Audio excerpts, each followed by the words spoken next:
En théorie, la CPI tient les auteurs des atrocités les plus flagrantes responsables de leurs crimes, rend justice aux victimes et dissuade les abus futurs. Dans la pratique, le tribunal en fait a été inefficace, irresponsable et carrément dangereux.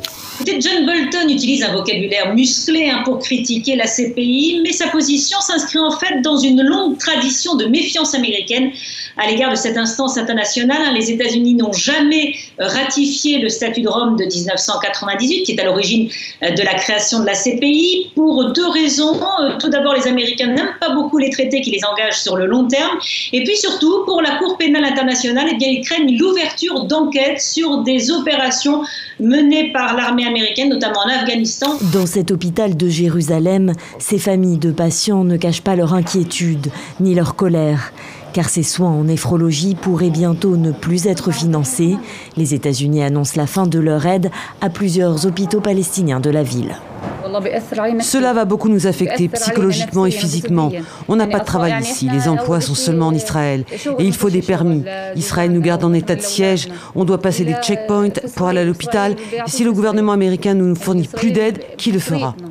En 2 semaines, la Maison-Blanche a décidé d'annuler 200 millions de dollars d'aide aux Palestiniens et d'arrêter de financer l'UNRWA.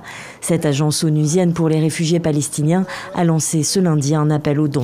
Derrière les portes de l'hôpital Le Luxembourg de Bamako, une grande première se prépare. Une opération à cœur ouvert.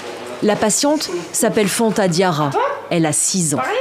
Un acte chirurgical rendu possible grâce au nouveau centre André Festock.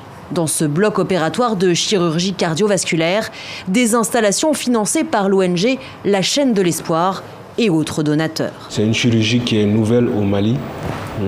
Donc du personnel paramédical au personnel médical, nous avons tous besoin d'être accompagnés dans un premier temps.